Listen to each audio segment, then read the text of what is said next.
le client Golden Axe nous a envoyé un chèque le 18 juin pour payer sa facture. D'accord? Le 15 juin, donc avec un chèque numéro 1, 2, 3, ABC, etc. Donc, on va voir, est-ce que ça se voit que c'est avec anticipation.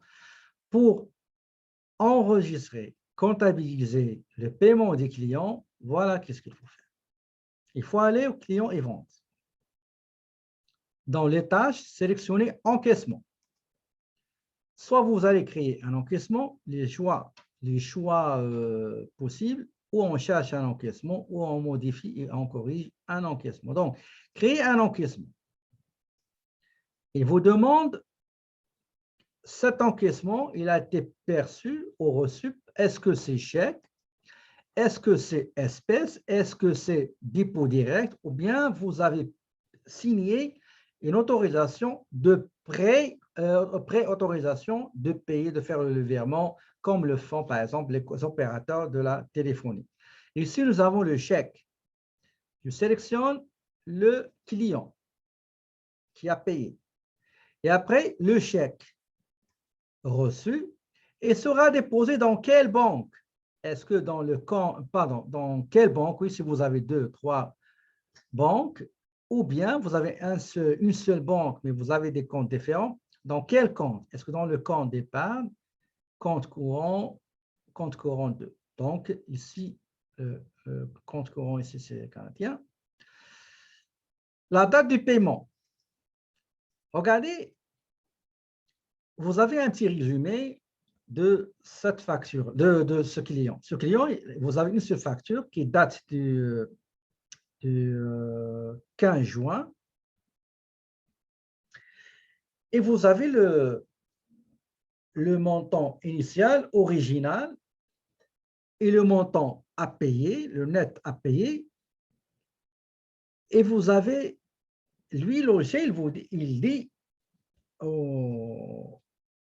à la personne qui va saisir cette transaction, il a dit, monsieur, madame, si votre client Golden Arc respecte, combien on lui a donné? On lui a donné 10 jours.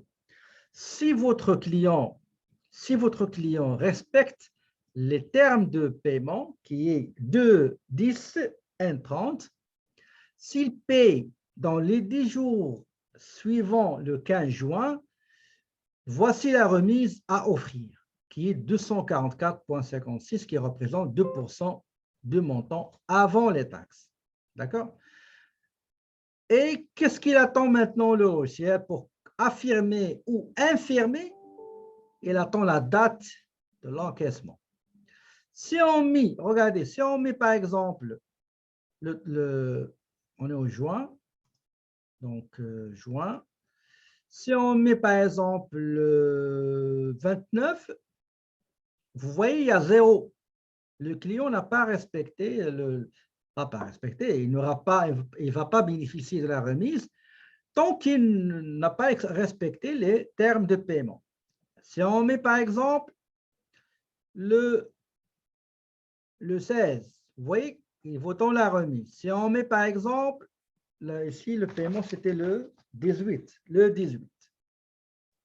il a donné la remise, ok? Il a donné la remise. Regardez en bas, qu'est-ce qui est écrit?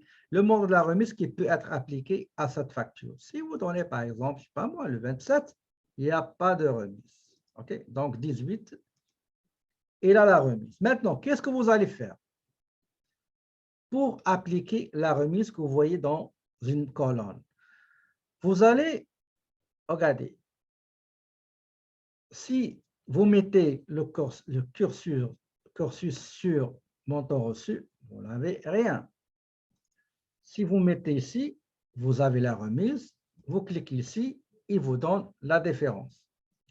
Mais au lieu de cliquer, qu'est-ce que vous allez faire? Juste cliquer n'importe où, juste tabulation, et vous aurez le montant reçu qui figure sur le chèque. D'accord? Avant de visualiser le journal général, il faut vérifier.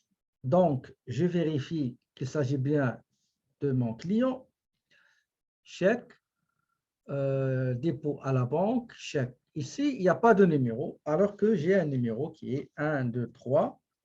C'est pour ça que je dis toujours, il faut bien vérifier avant de valider. L'encaissement, c'est par défaut 1, la date 18. Le montant du chèque doit correspondre au montant que j'ai ici.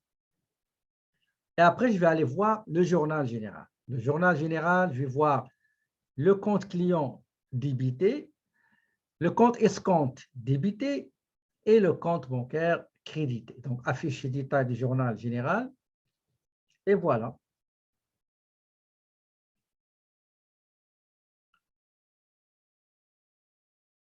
Donc, détail transaction du 18 juin.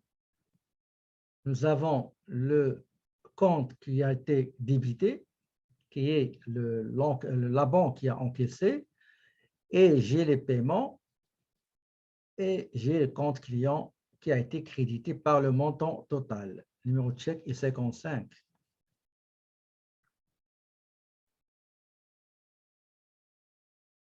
Ah, excusez.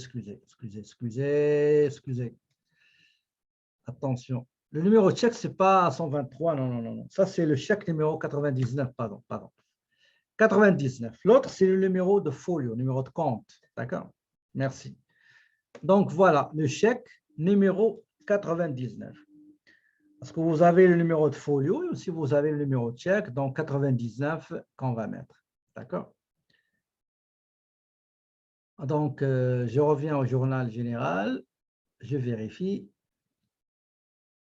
tout est beau, et après, je valide. Donc, traité. Si jamais vous avez des remarques à faire, vous pouvez mettre vos remarques ici en bas. Okay? Donc, traité, ça veut dire valider. OK.